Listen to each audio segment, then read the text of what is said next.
Hi guys. So ayun na nga guys. Umuwi po tayo ng maaga sa trabaho Nag half day lang ako guys. Gawa ng masama yung pakiramdam ko. Mabigat yung pakiramdam ko. Feeling ko puno na naman ng lamig yung katawan ko. So ngayon guys, ang gagawin ko guys ay magsusuob ako. Pero yung madalas kong ginagamit guys, pag ganito, pag nagsusuob ako, asin lang tsaka pinakulong tubig So ito guys, meron na akong asin. At nagpakulo na rin ako ng mainit na tubig. So dapat itong asin guys, mga 5 kutsara. Pero wala nang asin. Yan, ibubuhos ko na lang lahat yan dyan. Dapat mga 5 kutsara yan. Tinatamad na akong lumabas. Maulan-ulan kasi.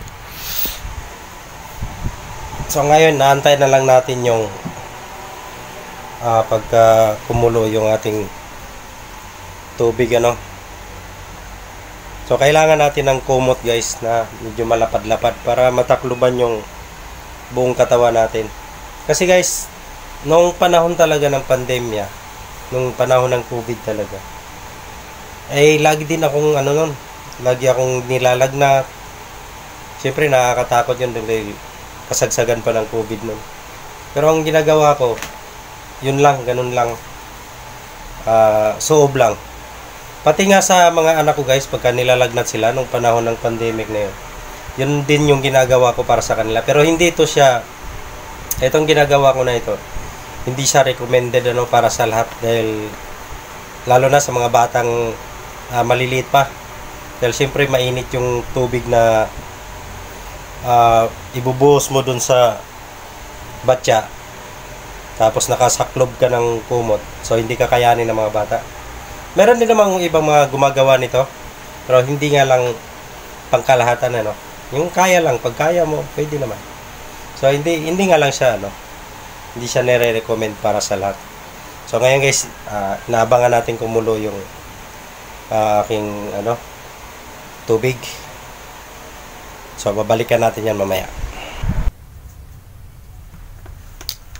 So ito na guys, kumulo na yung ating tubig na mainit. So ang gagawin ko, sasakluban ko yung sarili ko. Para siyang para tong sauna.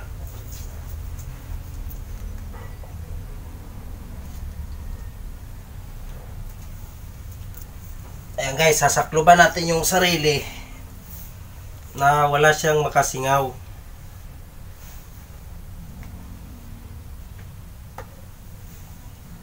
Ayan.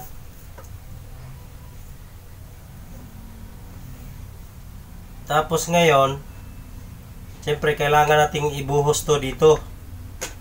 Itong tubig bubuhos natin dito sa batya para yung singaw niya malanghap natin at pagpapawisan tayo So ito na guys.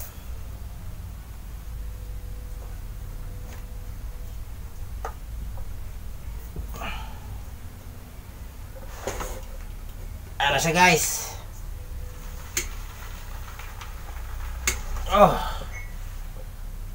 Init. Napakainit guys. Kaya hindi talaga siya nire-recommend. So kailangan lang natin guys,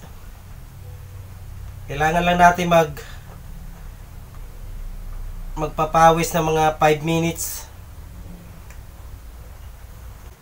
So ito na nga guys, habang paunti-unti kong binubuhos yung mainit na tubig dun sa batya, ay talaga namang damang-dama ko yung init ng aking nalalanghap at yung usok na paikot-ikot lang sa loob habang nakasaklob ka ng kumot. Pero ganun pa man, kahit gaano siya kainit, kayang-kaya namang tiisin para sa ating mga medyo may edad Kaya hindi ito siya nire-recommend para sa mga bata na maliliit pa lang, dahil hindi nila kaya ang ganitong klaseng gawain.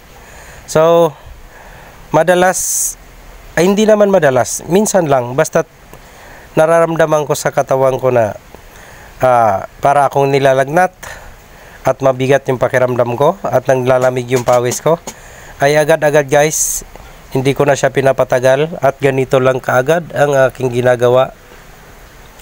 Para naman kasi subok ko na kasi ito guys, sa tuwing ginagawa ko ito, talaga namang may epekto sa aking katawan na gumaan yung pakiramdam, maluwag yung paghinga.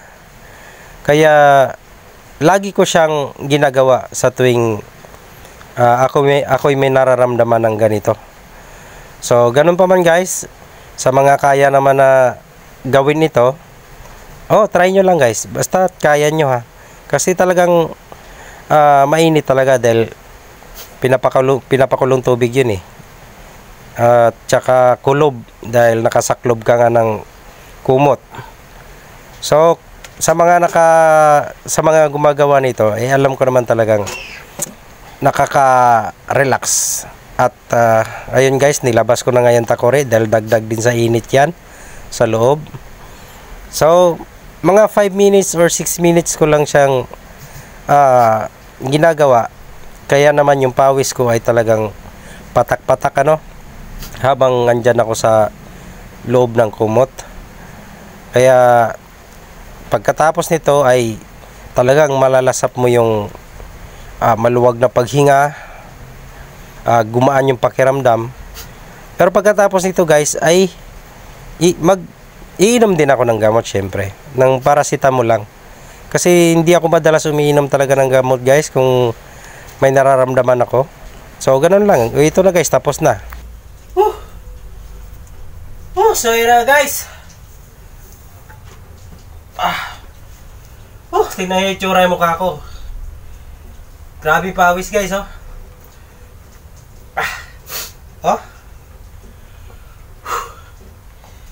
grabe pawis. So napakaluwag ng paghinga lapit mo konti yung camera